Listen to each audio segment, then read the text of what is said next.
Welcome to City on a Hill Gaming, a 5th edition Dungeons & Dragons actual play podcast. Let's meet our players.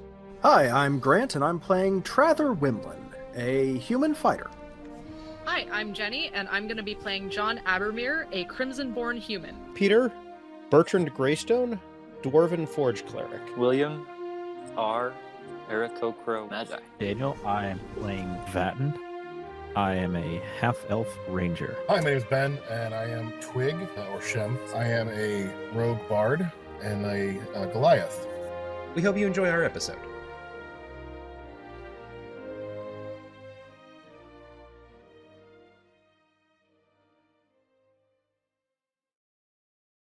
Welcome back to City on a Hill Gaming. I am your Game Master Ryan, and we are back for probably no more dice rolling. I don't know. We'll see. We're a little short on folks tonight, but we do have Peter. Hello. Jenny. Yeah. And Ben. And we're gonna hang out and talk world building and talk about character stuff again, because I liked how it went last time, and we're gonna do it some more. And then hopefully next time they'll hit a thing or put some orcs in timeout or something, as is their wont to do. Oh, and first, before I go any further, because I probably won't remember later, special thanks to the 3 fine folks who have now backed us on Patreon, which is super cool. Joanne, Ashley, and Tony and the fine folks over at the Nerd of Godcast have all backed our Patreon, and that's awesome. Thank you guys. Yay. We genuinely appreciate the assistance, and I'm looking at some new options for some things to maybe help improve our recording in the future. So Much love. yes, Excellent. much love, much appreciated. Thank you guys. And if you're interested, patreon.com/cityonhillgaming and patreon.com/stgcast. Saving the game. Saving Just the game. Okay. all 3 words. On the Patreon. I will put that in the description as well. So go check them out. And That's what Jenny and I do. Yes. And tonight, in the absence of our 3 other players, Grant, Daniel, and William, we're going to talk world building and such, and maybe do some character-specific world building, because I think that'd be kind of neat. We'll start the way we did last time. If you guys have questions, ask questions, and then if not, we'll build a thing. Build a D&D workshop. I got a question. Ask a question. Did you have, and this is going to be like really my character specific, so like Okay. if I'm getting too much like my character specific, y'all can talk right on over me, because I don't want this to be like the Jenny does world building while others watch show. I mean, but I don't mind that either. Did you have anything very specific in mind for John's like origin, backstory, and hometown? Because I did, but I did not discuss that with you because I didn't know what you were planning. So, the town that's there, I think it's called Greyhold, I believe is what I named it. Essentially, I needed something to put people in next to the rift that causes the Crimson, that let the Crimson energy flood in that creates Crimsonborn. So no, it's a small village that's not very big, has at least 1 church in it, because I know that's part of your backstory. So, not necessarily. Continue though. No, that's essentially it. The rift is within a day's walk of it, and that's about all there is that I've really dug into for Greyhold. It's on it's on the edge of the desert. Okay. So the thing that I was sort of thinking for this is like, it is known that John encountered a very magical accident as a child. So what I was basically thinking was, yes, very small town. Yes, very close to the rift. John being sort of like taken in as like literal 2-year-old or like infant by sort of like religious first responders sort of thing from a nearby monastery that's very like desert sandstone stonework kind of thing. And so he owes a massive debt to the particular cleric that saved him but was unable to save his parents. That kind of thing. So yes, very small town, not necessarily church nearby. I'm thinking like, or church in town. I was sort of thinking like John was taken from his hometown To the monastery. to the monastery, which is still desert. Sure. Maybe even a little bit more desert, and there is where he got into plants and how to do gardening in dry, arid places. Okay, like the thing you bought from Bastion. Sure, okay. Yeah. I actually like the idea of that sort of. So this is something that doesn't happen in D&D. When something goes wrong, like a dragon lays waste to a town or a portal opens or whatever, soldiers respond. But unlike in our world, there's no firemen. Yeah. Or paramedics or whatever. So the idea of like a first responder group of like monks and clerics who like I like that actually. And maybe the occasional paladin or two. Yeah. Oh yeah, like just in general religious first responders, like divine magic first responders. I like that a lot actually. Very cool. I've You know what, yet to okay. think up a name for them. That's what I was going to but say. I want you to name them then, because if we're going to do this, we're going to do this. And we can make Okay. them like a specific group that's like specific to that area, but like, let me look at, hold on, let me, you keep going. Let me see if I can find that map. I've got an idea for a name if you don't have one. Give me a name. The Swift Hands of Mercy. So there's the rift, I'm looking at Grant, the map, really, really pretty map Grant made me. Ooh. Really nice map. Oh, this was the Incarnate map that Grant did, right? There you go, yes. And this is like the Yeah. specific region directly around where most of what you guys have done has been. So, Yeah. sort of on the river is where Greyhold is, and then the rift is sort of the south. And then Okay. further past that is the actual desert. The sort of massive, Okay. expansive desert Yeah. where the dragon you guys have interacted with slightly is. Okay. So yeah, I was sort of thinking Greyhold is like a bigger place, isn't it? Like it's actually showing up on the map for one thing. Well, and that was mostly because it's where you were from. That's why it's on the map. But it's Okay. it's not as big as Varen, and it's probably not, because Varen's sort of the first city you guys were really in. It's smaller than Varen, but it's not a tiny Okay. village. All right. Okay, Peter, Okay. what did you call them? The Swift Hands of Mercy. Okay, because I want to write that down. Okay. Jenny was a little thinking- ambivalent, so See, this is another thing where like setting comes into play, but like one of my favorite things to do is make up like saints and stuff Okay. for games. So I'm wondering if like so and so's like Saint so and so's swift hands would be. I muted myself in the recording so I can type, and then didn't unmute myself. There we go. Because keyboard is loud. So one thing I'm fond of doing when it comes to situations like this is looking up Old Testament or like Hebrew names of God. And I will say I am real wary of that personally, fair. just because of the way that the Anglican Church looks at the nuances of God's different names. Okay. So personally, You would I rather love a avoid good that here. patron saint. Yeah. Okay, that's fine. I'm okay with that. Then instead of saint, because this is a concept I've played with a little bit, the concept of shepherds. Okay. Sort of guiding figures throughout the world's history. Yeah. Yeah. So if you want to, I'll tell you what, you give me a race and a name for a shepherd, Okay. and we'll go that oh. way with it. I have a bigger idea. Okay.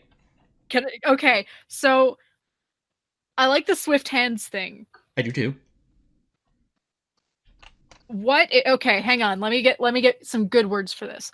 So, different shepherd name per location. Swift Hand staying a constant, and then of something else. Of shepherd. And then in general, and the overarching organization name is the Swift Hands. Okay. Oh, so it'd be But they like have the different Red jobs. Cross of, Canada or whatever. And Yeah. And this would but be it a would probably be like the Swift Hands- village's name or something instead. or like one that was started by a specific shepherd. Well, I'm still sort of thinking on like the patron saint thing. So like so and so Swift Hands of Mercy would be like the people from Greyhold, and they focus heavily on their jobs as acts of mercy. Okay. Whereas another Swift Hands group might be focusing more on courage and bravery or something like that. They're doing basically the same job, but they're coming at it from different viewpoints. I don't know if that's too much or what, or if it would be simpler to just name them all the same thing. So I don't mind there you- being a distinction between accomplishment, I guess. okay. Okay, let me see if I can do this. Apologies for the keyboard noises. And you were looking for a race and name, right? Yes. Do we want to go with the Raphael. alliteration? If it happens to alliterate. If it so happens. I like that. Okay, and I'm gonna pronounce this wrong. Chesed is the Hebrew word for mercy. It's Hesed. Chesed. It's that kind of throat clearing thing. I heard that used in a sermon not too long ago. Okay. So yeah, Steadfast loyalty. it's pronounced Hesed. Chesed. Okay. Yeah. There's all sorts of words, or Ginny can just make up a name. I'm also not opposed to that.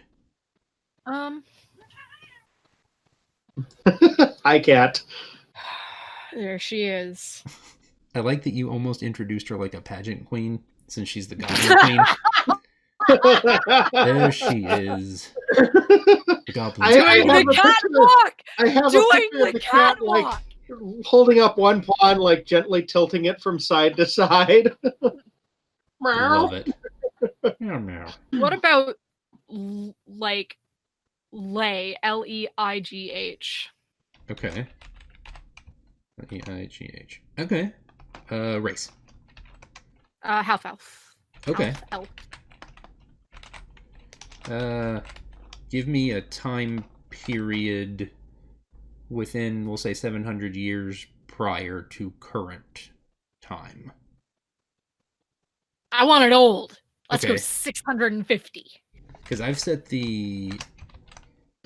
them being pretty, like the original shepherds being pretty far back. Swift Hands of Shepherd, is it just Leigh? Yeah, Leigh. Okay, alright, I like it. A significantly older half-elven shepherd. Okay. Very nice. Okay, so that would... Go ahead and do me one more thing then. Name the monastery. Can you come back to me in like Okay. a little bit? I'm gonna look up some succulent names. Okay, I like it. Names of succulent plants. Oh, Yeah. there you go. Peter, Yeah. let's do a Bertrand thing. All right. So tell me of the Bertrand, because we know Bertrand now, like you said. We know, sort of the I will fix the thing Bertrand. Yeah. But give me something unknown, at least in story, for Bertrand. So I'm going to actually throw this back on you a little bit because you said you had like a specific area that you wanted him to be from, and we never really had that conversation. Okay, so loosely north of where you guys have been. So the region you guys are in is called Anwaru. Right. At one point, Anwaru was sort of jointly inhabited by both dwarves and orcs. All right. And at some point, probably before you were born, like when your father was a child or something, the orcs drove the dwarves across. So do you have that map open? Mm-hmm. Okay, so across from Myosin, there's the place called the Forge of Terea. That was a Right. big dwarven like forge city. It Okay. is now largely abandoned, and the orcs basically crossed the river, or the dwarves crossed the river into the region of VR, which is still very desert-like, and moved north to the mountains to the place on the map that says Hammerhold. Okay. That is where most dwarves lives now, but some of them remember the old areas. You have a familiarity with them because like your father, your grandfather lived at the forge.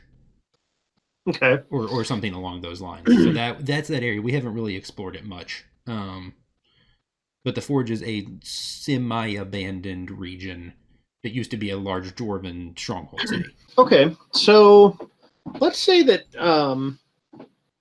part of the reason why Bertrand has such a love of fixing things is now that it's kind of abandoned, there is an ongoing effort to restore as much of it as possible.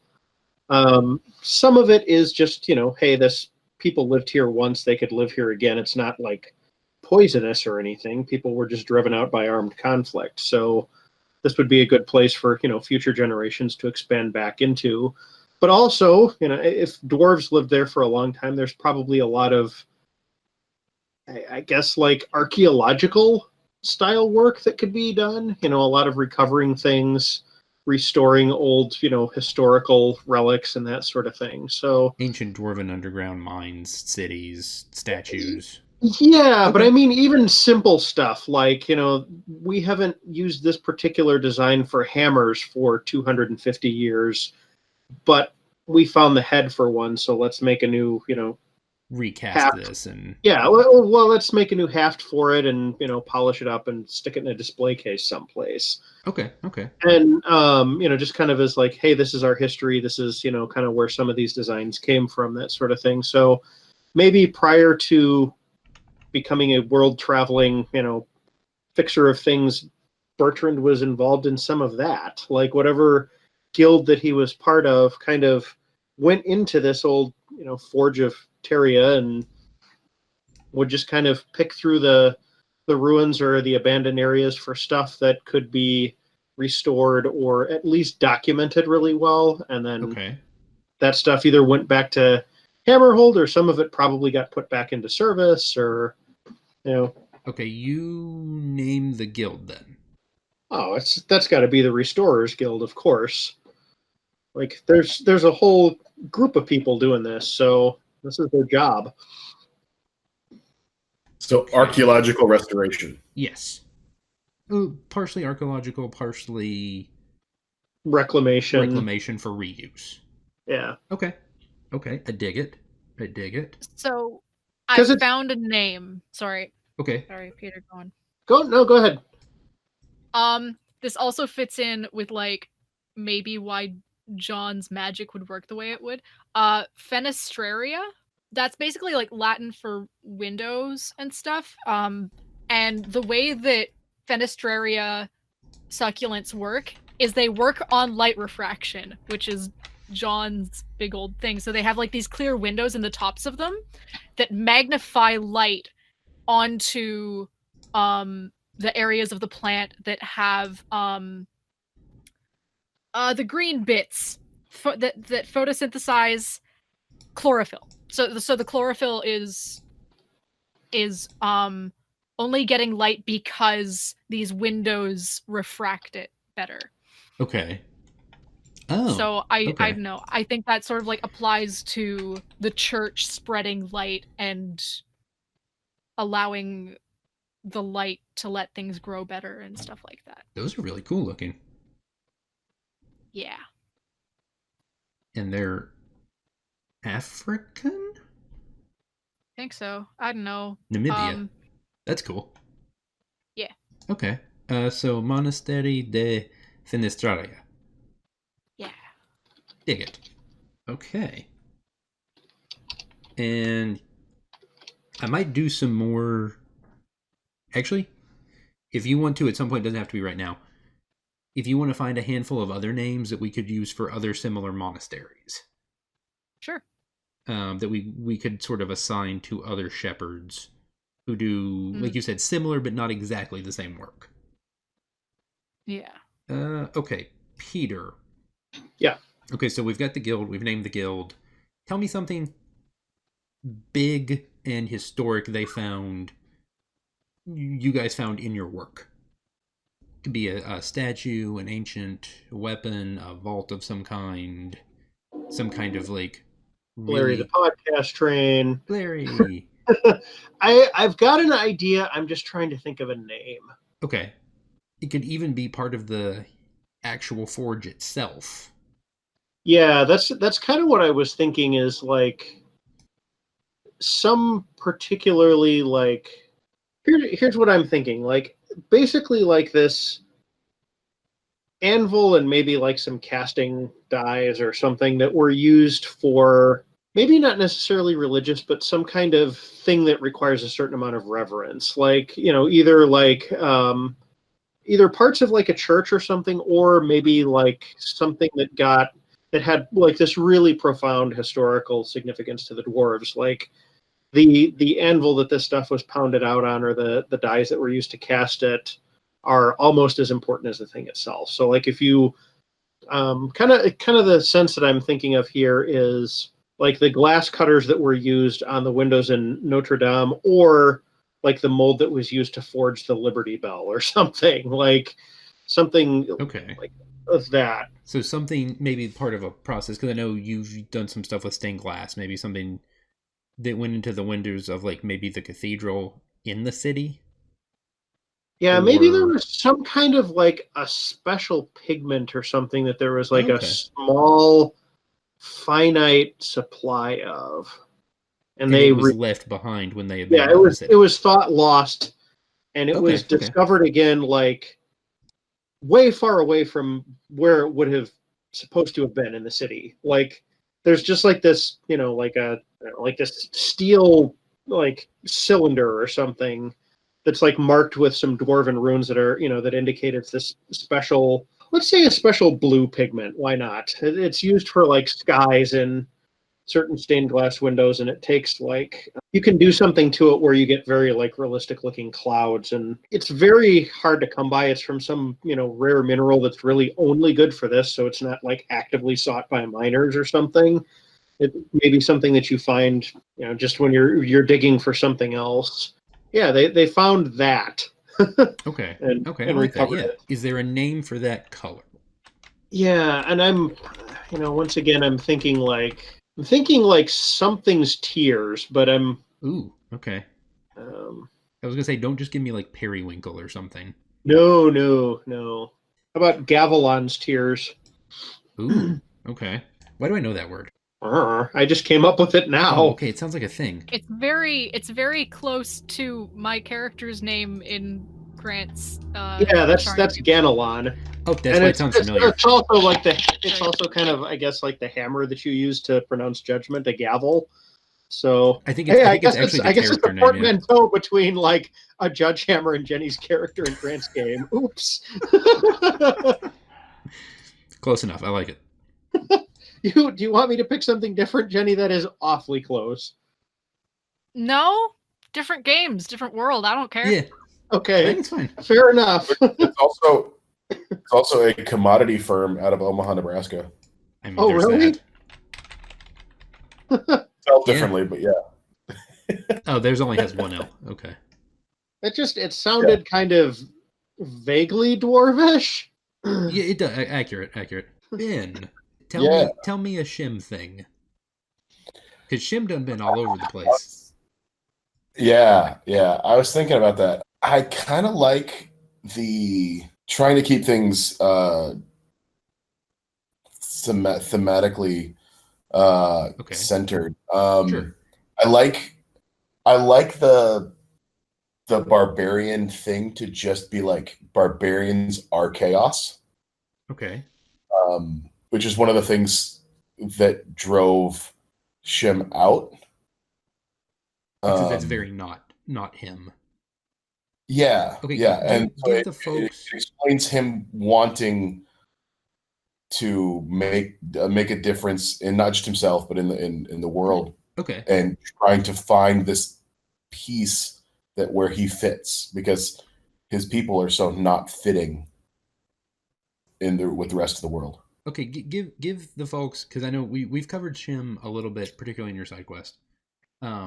Give them a little bit, because I think and this is on me because I've kind of left off a lot of the intention of the fact that you are basically constantly in disguise. Yes, Because you are Shim is Goliath, essentially right. rarely appearing that way. Right, very, very much, almost always in some form of disguise, trying to even tan his skin a bit through cosmetics to appear more olive skinned as opposed to gray. Okay. And I think Very a tall human reason for instead that of, would be because of culturally, possibly, Goliaths just tend to not necessarily be welcome, but people tend to be standoffish around them. Sure. It's not an uncommon D&D trope, and it reflects the sort of empire I've established for them for this. That's fair. Yeah. They're more aggressive than most civilized people would want them to be, and especially seen as, which probably very earned, seen more as roving hordish as opposed to civilized conversationalists with other races and polite society. When I've created, so the region Shim comes from, or I guess would have originated in, is one I created very much like, you use the word empire very correctly. Yeah. It's a very very almost, I guess, like vaguely Spartan. Right. In the sense that like military training is expected, going off to serve your time is expected, and it's kind of a very sheltered in region, so to speak, I think. And so that's very not Shim. Yeah. And I was thinking also very similar, like, I guess kind of at least in my head, Mongolian in the sense of like Genghis Khan era. Okay. Nomadic. Traveling. Yeah, very nomadic, Okay. and potentially aggressive to others, but not necessarily for any other reason other than like, oh, you guys, like, they don't have a lot of their own supply. It's very territorial. Yeah. Okay. No, the little that we have, we keep. Yes. And try to collect more. If we can expand on that little, we will. Yeah. Okay. Actually sounds a little Viking-y. A touch. Right. Like a little bit of that too, yeah. Yeah. And the region is very northern, very hilly, very rugged, very cold. Yes. And it's largely, if I'm not mistaken, the way I set it up originally, it's largely just Goliath and like avian races. Right. Is basically all that tend to keep to that region. So that's okay, so let's bake a thing then. Okay. Or let's do you want to describe something from there or something you found after you left? I think I just called it Solitude. The place? At least I can't remember the whole region or just the capital is just called Solitude.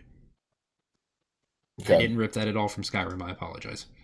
Or is it Skyrim? Yes, Solitude's in Skyrim. Yeah. It's one of the northernmost cities in Skyrim. And I feel like it describes sort of that mentality. Thinking outside of maybe the Goliath side, joined, like, I know because he would have been picked up by, or he would have implanted himself somehow into like a caravan down to the bazaar. And I can't remember his name, but your friend from growing up got you in with a merchant he knew into a caravan to get you out of the area. Why did he want to leave, or is that a character secret that we'll get to eventually? No, that's actually from... That was sort of part of that thing, yeah. Yeah. No, he was... that's kind of where Twig, which is his Goliath name, kind of comes from, is because he's diminutive in the sense of a Goliath, which is what makes him pass for non-Goliath, is that he's only 6 foot tall and a little bit on the scrawnier side for a Goliath. And so he was basically run to the litter, kind of picked on.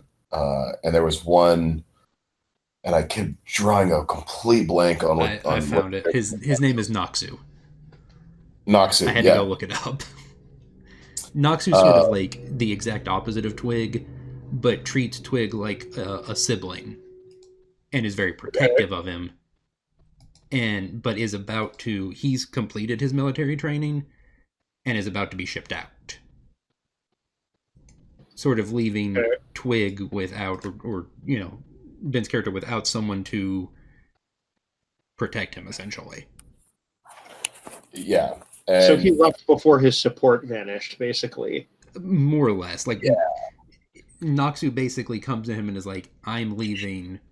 That means it's time for you to as well. Gotcha. And then sort of puts him into a merchant caravan where he knows several of the merchants, and the merchants bring him south. Shim just kind of working his way through the caravan. Gotcha. And I guess sort of loosely becoming Shim at that point. Right. And like taking on the persona of Shim and the guise of those that he traveled with, using them kind of as the template. Right. Okay, so do you know much about that caravan? Because it seems like whoever was in charge of that seems like they could be kind of a cool NPC. Okay, so I had to dig back into the notes. The dwarf merchant he put you with is named Miknar. Miknar.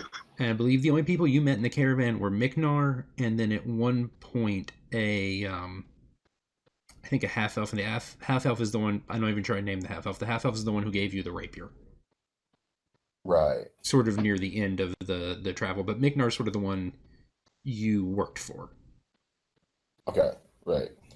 I have another idea based on this already. You want to do like a 6 degrees of separation where obviously like the player characters met each other in session 1 and we don't want to undo that, but maybe like one of Bertrand's relatives knows Miknar, who knows... Or is Miknar.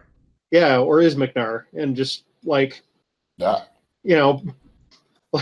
you're off traveling again. It's good to see you back, Like, okay, so here's an option then. Because if we're going to make a thing, I want it to be a thing I actually will reuse. So like, Ginny's Monastery will come up at some point.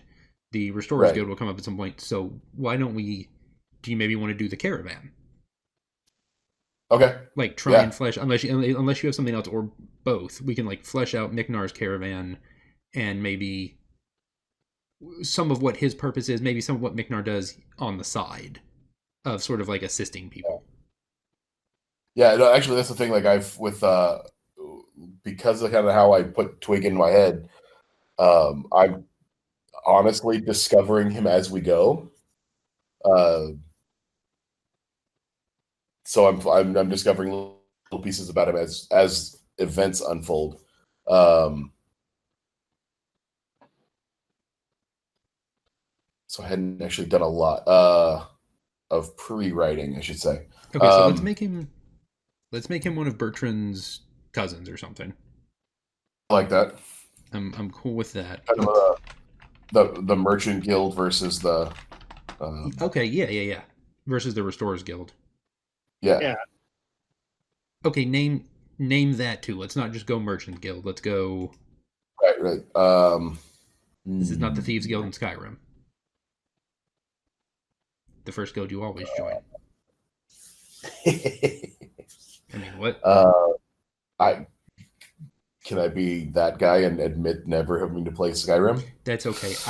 I've technically, I probably have a couple hundred hours into that game, and I've never played Skyrim because I've never gone more than, probably no more than 3 or 4 of those hours have ever had anything to do with the main storyline. Because, you know, exactly the reason why I have Why not played bother? Skyrim, because I hear those stories and I go, oh no, I can't do this. there's 11 billion other things I could be doing, and they all look so cool, and, you know, yeah, we're just going to do those instead. I've never completed the main story of that game in probably 100 or 150 play hours. I've never Wow. come close.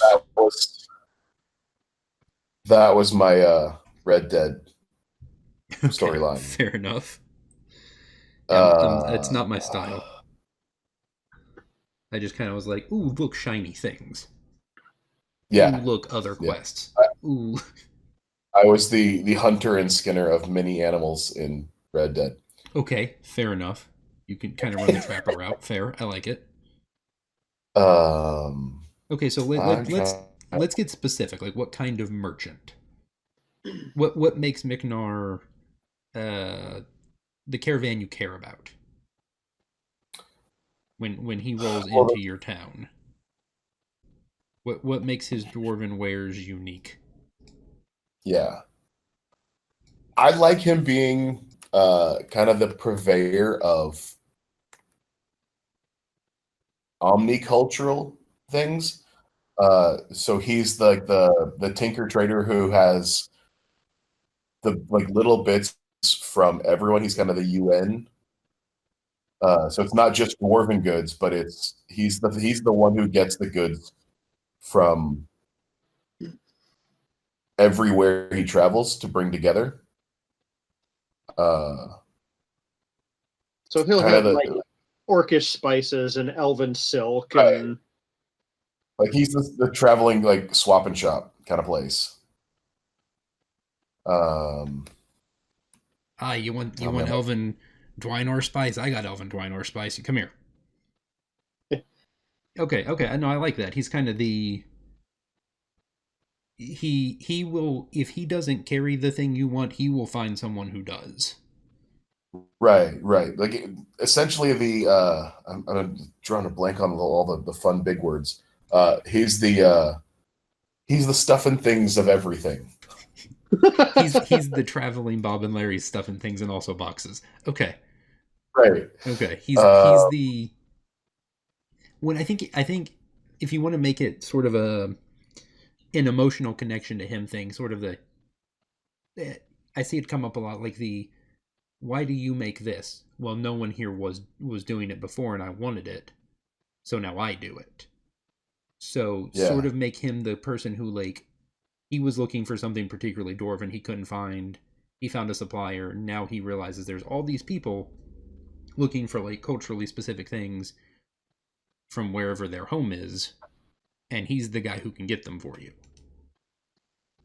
Yes. And maybe also someone who, like he did for you, maybe you're not the first person he's moved. Willingly. I should clarify that. Like maybe he assists with, people starting over. I've got a thought there. Like Bertrand's kind of like kind and helpful, personality maybe runs in the family a little bit, and no argument here. Like the idea that sometimes people just need a fresh start or something. Maybe Micnar did something rough when he was younger, and it was kind of like did something bad as like a kid, broke something important or just made a mess of some relationships or something like that. And I'm thinking like even pre-teenager years, like okay, yeah. And got a chance to kind of like, and then maybe his family moved or something, and he got a chance to kind of like undo this thing that had kind of made him not so great with his peer group and learned from it, and he was fine after that. Okay. and kind of believes in giving other people that sort of second chance when he can. I like it. Sort of, yeah. That chance to like, yeah. Start from scratch. Start fresh. Yeah, like something, like once again, I'm thinking like the sort of stuff that like kids will do that will get them like a bad reputation with maybe like just unreliable or weird or something like that. I'm not thinking this guy has something real dark in his past that would follow him into his adulthood. Just not at an all. experience that gave him an appreciation for sometimes people just need another shot. Well, I was looking through, kind of flipping through Thesaurus's words, and I came across accession, which is something that augments or adds to. Which is ACCESSION, which coming up with a caravan name for that being the thing that he does is to take the lost or abandoned pieces of cultures, which would also fit very well with him being, or Twig being lost or abandoned from the sort of the I Goliath. guess more about abandoned. Yeah. To the Goliath, yeah. And so he's it's something that he has, another thing for Micnar to add value to, or to augment, to make better. Okay, and so that we can actually just make that the name of the caravan. Like I was thinking something like Accession Incorporated, but something less businessy, I guess. Coagination. Ooh. Spell. COADUNATIOUN or TION. Sorry. Wait, COD. I'll chat it. I'll chat it. Okay, because that's a new one for Ryan. Ryan's learning all sorts of I'm a fun huge words. Thesaurus fan. Coagination. Not just for Ryan either. That is a new one for The at least union. 2 people in this chat. As of dissimilar substances in one body or mass. Interesting. It would be an appropriate name. So it would be. I'm trying to avoid adding the word train onto the end of any of this. Accession coagination. That's a mouthful. Yeah, it is. Okay. That sounds like a rare disease that you can get from like bad water in a remote part of the world or something. Accession coagination. Although I do kind of like accession train. I'll board the accession train. No. That's I don't like that. That's terrible. Okay. Wait. Let's get a third word, because if we get a third word, we can make an acronym. Okay. Something with like a T or something like that. Just because we're laughing about it. I have concerns. I was looking at thesaurus for train. Oh, caravan, convoy, consecution. What is that word? Appendage. It's a sequence. Consecution. Or concatenation. Concatenation, yes. What does that mean? Concatenation is when you kind of combine stuff together. I've heard it used as a programming term. What is even happening?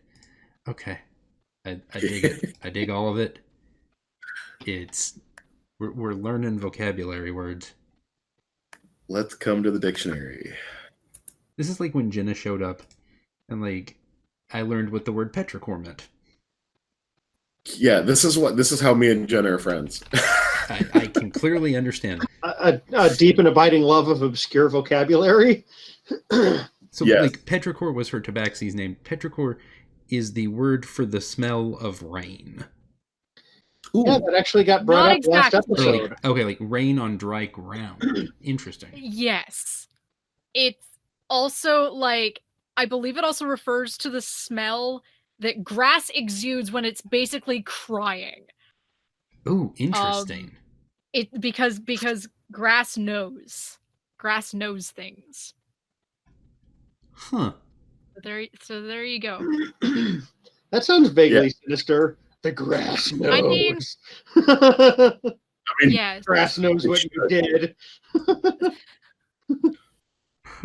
so concatenate as a verb means to link together, unite in a series or chain. Shifting to concatenation or concatenating or concatenated. ACC. ACC for sure. ACC for short. Micknor's ACC. Bertrand's like, ah, yes, my uncle. Aye. He had a love of the large words. Aye. He's very precise, but sometimes you still can't understand him. And only his employees call it ACC, because if you let Micknar use the full name, he really enjoys explaining all of it, Right. and that really slows down business agreements, because he really gets into the root of all of it, and so they just call it the ACC to keep him moving and for no other reason. He's like, let me tell you the etymology of these terms. Aye. All right, come here, sit down. We're gonna talk about words. We're gonna be here all day, aren't we? I thought I was here to buy spices. Yeah, but after we talk about words, come here. Yeah. Yes, that's a purely I'm going to expand your horizons and your vocabulary. Yes, love it. Okay, now let's. So we've done a Shim thing, a Bertrand thing, and a Jean thing. Let's do a not you guys thing. You guys pick a thing and we'll go a direction. Well, you were talking about wanting to do something with goblins, right? Si, senor. Let's do a goblin community of some kind. Okay. So far goblins have taken two forms. There have been the very beginning, like first 3 sessions, I think, of the first campaign. They just basically I just threw goblins at them. Right. Repeatedly for I didn't have better ideas at that point. And then since then, goblins have only been seen one other time, and that was because I added flying goblins to a thing recently. Ooh. Look, gliding goblins is probably more accurate. They can't actually fly. They don't realize that though. Flying squirrels. Like their wings were added to them without them realizing. They think they have wings. Yeah. They actually have mechanical like blades on their arms that allow them to glide. But when launched from catapults, it was a whole thing. But I've never done and this was my frustration. I basically just used goblins as a throwaway, and goblins can be really cool if you let them be. So I want to let them be. So goblin thing. We need a. I kind of like the idea of a whole tribe, maybe, because we've not really touched goblins in this game, but there can always be goblins. Do we want to keep the Forgotten Realms language, like styling, because like they have like Guklak as the official goblin language, or do we want to shift off to whatever? I'm not opposed. I'm not super familiar with it, but I'm not opposed to it. Let's go with like it's very guttural and K heavy. Okay, let's go with like a desert or mountainous goblin thing. Okay, so I gave you an idea for a name of a goblin city. I thought like Skrivan would be. It's got that kind of harsh and shrill sound to it. Okay, spell a thing, or is it in the thing? It's in the thing. Skrivan. Okay. Yeah, the goblin can be like, I am from Skrivan. Skrivan. It's very. It's very nice town. You come visit sometime. Yeah. We promise not take all your gold. I mean, what? I mean, we sell you so much stuff that you definitely leave with lighter pockets and heavier packs, but For no reason at all. Value determined by weight of object, not by value of object. I think that depends on the specific goblin, really, but Well, fair enough. Okay, so we have Skrivan. I like that a lot, actually. I Okay. like that.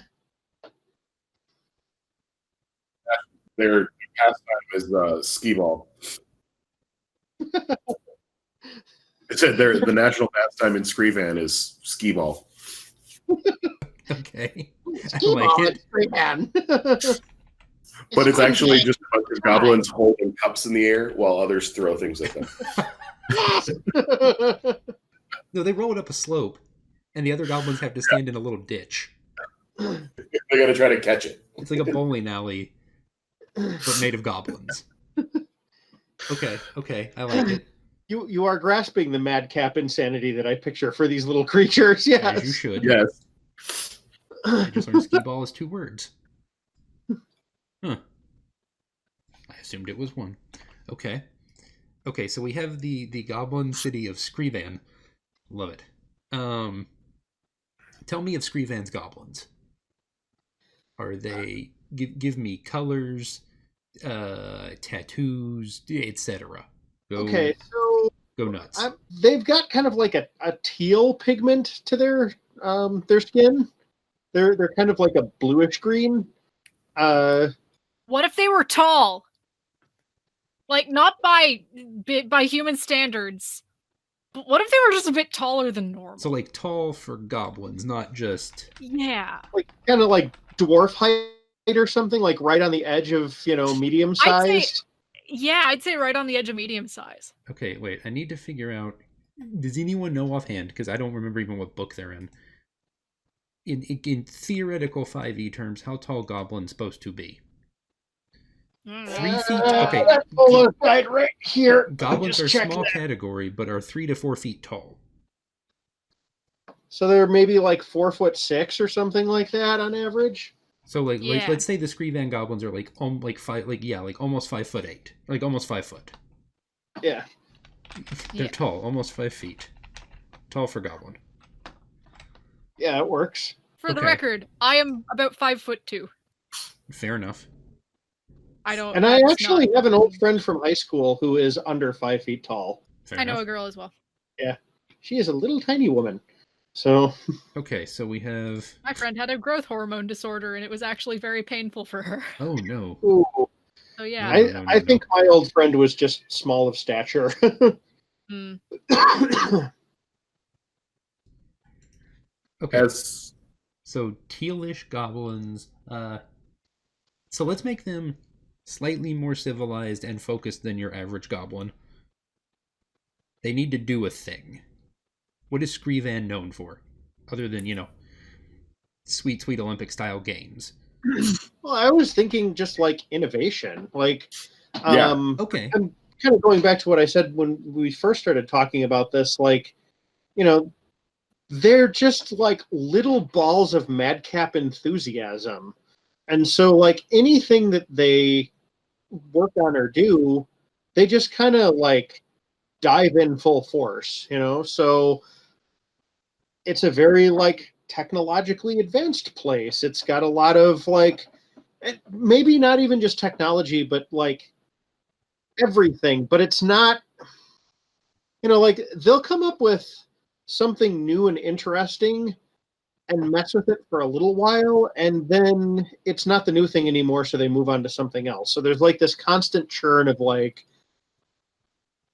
innovation, but it never really gets to the refinement stage unless somebody gives them like a really compelling reason to. So there's a lot of like little prototype gadgets. There's a lot of like plays that get put on that do really interesting things with like the cast and stuff, but it all seems kind of like a first draft because they're just constantly in forward motion. Okay. It's not that they can't like they're not like deficient in any way, right? It's just that They just wanna because keep they're moving. so energetic that it's like they just want to keep trying the next thing, trying the next thing, trying the next thing. Okay. It's a cultural thing. it's like a little kid on no-dos. A little kid on Sure. what? Like a little kid on caffeine pills. They're just Oh. like Yeah, what was- yeah, just very much like that. Just boundless energy. It's Okay, Peter, I feel terrible that I don't remember this. The magic set from like 2 years ago that was heavily artifact based. Kaladesh. Yes. Okay, so like, More than 2 years ago, I think. has it been that long? Good night. Okay, but like very invention based, very Uh-huh. technological, very moving forward, very Right. well. I finished that thing. Time for a new thing. Yep. Okay, I like it. I like it. And I don't know if it's something to use for the goblins, because you mentioned tattoos, so it had me thinking it might be because I'm actively living in Puerto Rico right now that I'm obsessed with the art style. Okay. But Taino, like Taino is the indigenous pre-colonial Caribbean people. But if you look up, it's Taino. Their art style is fascinating me right now. Indigenous Caribbean and Floridian Arawak people. Yeah. Okay. So if you look up like Taino tattoo, or just Taino art, it's very, Whoa. I guess in old school. I don't like cave drawing seems too primitive. No, but I see what you're saying. It's got kind of a Maori or yeah. What's the other crap? It's a very simple Yes, art style, heavy, also very intricately and very tied. heavy dark lines, lots of shapes, Very lots of rounded. movement. It feels very I can't remember. It feels very Samoan to me. Yeah. It feels very like in that sort of like full shoulder, heavy black lines, heavy historical art presence. Yes. This is really cool. Yeah, I'm obsessed with this right now. This back of calf tattoo this dude has is really cool. All right, what are you guys looking at here? Okay, so I just Google imaged Taino, which is like you said, Taino people tattoo. But so like a lizard, like look at this picture of a lizard is literally straight line or like it's single line for the entire body, and then you draw a circle for the head. Or like the sun image is a circle with a line across the middle with basically two eyes as eyes and a mouth, and then yeah. 6 paws around the outside. Like it's just a very simple design. So to describe this to listeners who may not have the ability to Google things, yes, imagine a combination of like Maori tattoos with like Mesoamerican art. So like the look of like the bas reliefs in like an Aztec or an Inca temple or something combined with like Maori style tattoos. It is really cool looking. I can see why you're into this. Yeah, this is like, and it does have that very like, feels almost like Aztec. Yeah, it's very simple, art but you style. could totally see how you could tell stories in a yeah. hurry. Especially if we're thinking that they're just this caffeinated Constantly ball of energy, moving, evolving. They don't have time to detail an image. It's here. Let's get this. This is what a snail looks like, and it's just a spiral. Like it's almost got like it's got a vaguely, like you said, cave painting or vaguely like hieroglyphic. Yeah. Hieroglyphic would probably be better because it's definitely more sophisticated than a cave painting. Fair. Yeah, these are cool.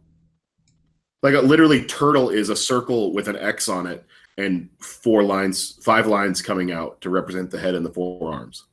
It's super simple. Well, like I've But got one here of like tell a what frog it is and too, which is cool. Yeah. Baby is I love this one though. The baby looks like it's a pineapple with 2 eyes.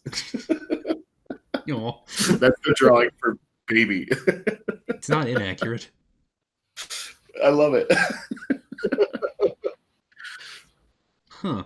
But it has this very simple, very stylized and very story driven look to it. Yeah. Like you said, like the attempt to very quickly convey a message. Right. I like that. Like it's I don't have time to spend on a lot of this from a, but I still want to get this message across. And I still want it to be meaningful. I like that. Yeah. Yeah.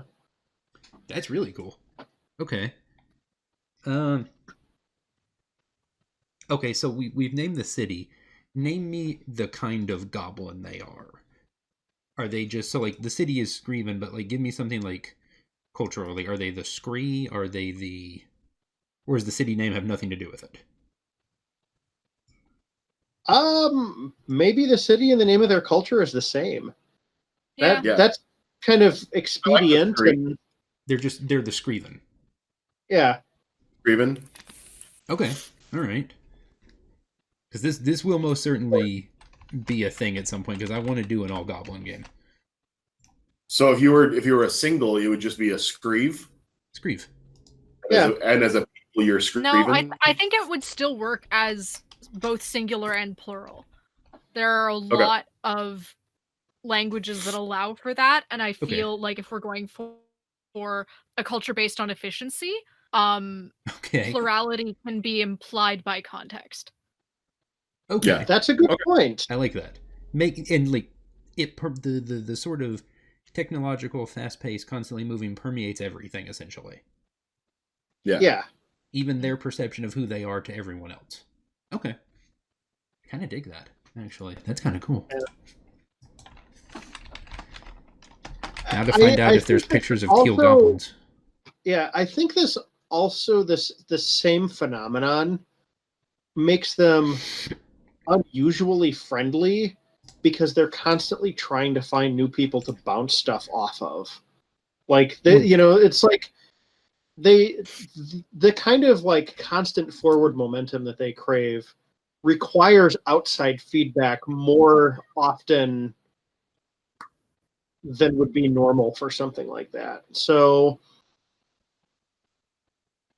and constant new inspiration for things. So or all of a sudden you have a whole new world of things that you can pick up and learn and change and evolve.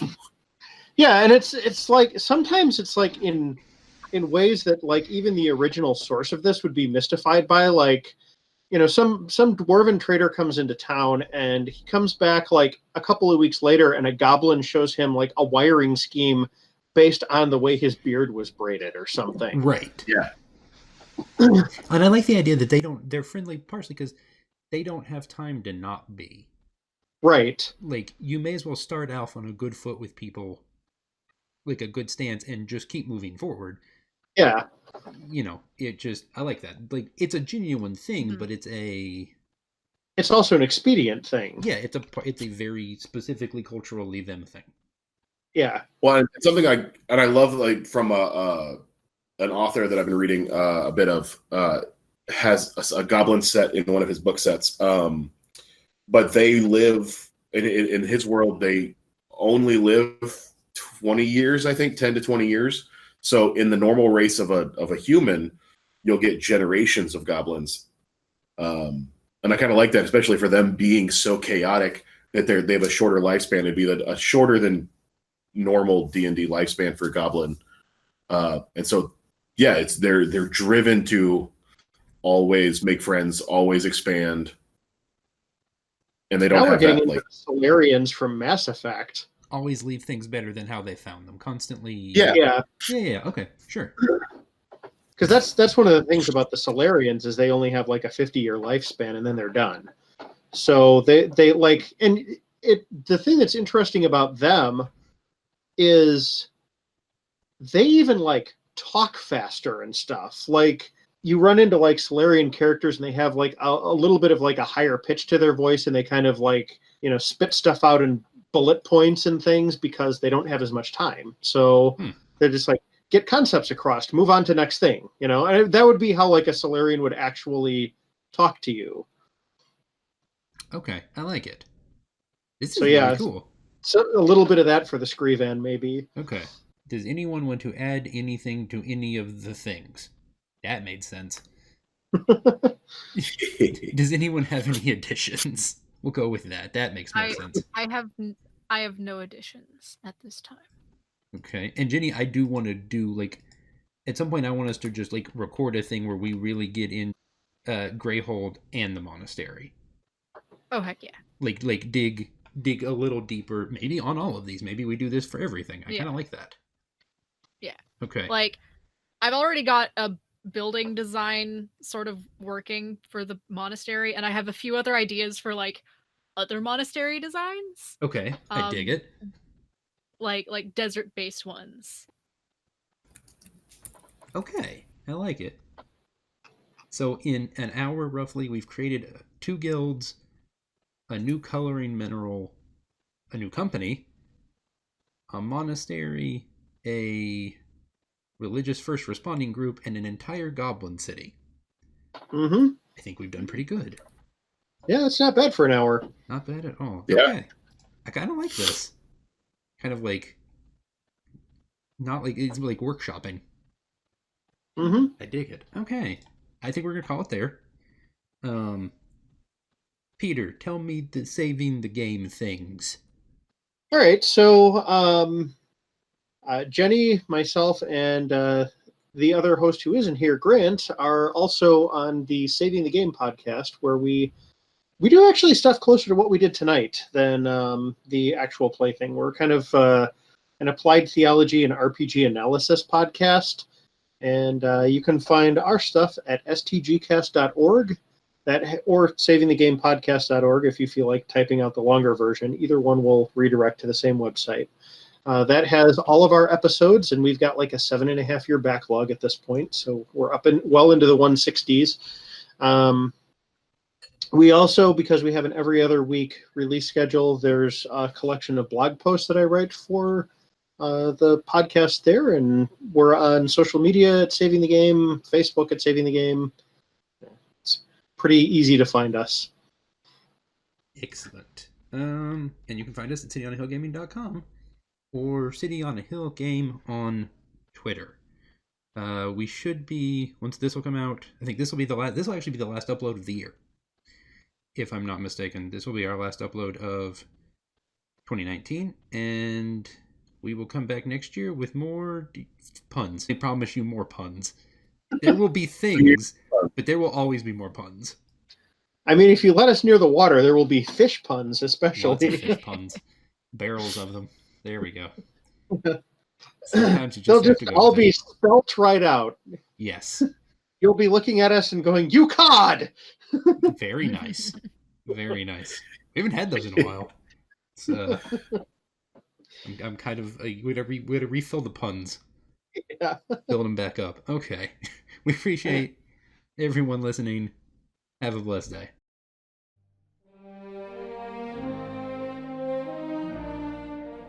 Thanks for listening to City on the Hill Gaming. For more information, you can find us online at cityonthehillgaming.com, email us at cityonthehillgaming@gmail.com, or find us on Twitter at cityonthehillgame. For more information on Saving the Game, you can find Peter, Grant, and Jenny at stgcast.org or at Saving the Game on Twitter. Thanks, and have a blessed day.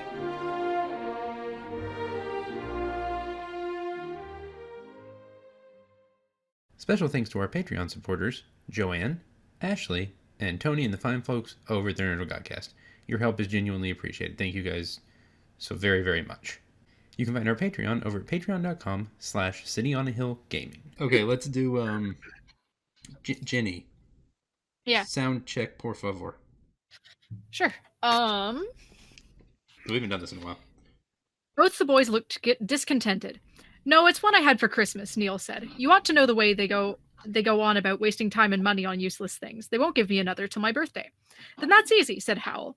You won't mind stopping if you've done it before, and I'll bribe you with a new one. Really? Both boys said eagerly, and Neil added, Can you make it another one of those that no one else has got? Yes, but just take a look at this first and tell me what it is, Howell said, and he held the shiny gray paper out in front of Neil. Both boys looked at it. Neil said, It's a poem, in the way most people would say, it's a dead rat. It's the one Miss Angorian set for last week's homework, said the other boy. I remember Wind and Finned. It's about submarines. What is this? Howl's Moving Castle by Oh. Diana Wynne Jones, which is Okay. very, very different from the movie. Nice. I have not seen any of his work yet. Or read any of them, for that matter, either. I need to see me some Ghibli at some point. I like that. It's so vague in what they're talking about. I dig that. Ben. You gain the ability to turn death into flames of vitality. When a small or larger creature that you can see dies within 30 feet of you, your wildfire spirit, you can use your reaction to cause primal flames to spring from the body. When a creature you see touches these flames, the creature regains hit points or takes fire damage. Your choice. I have concerns.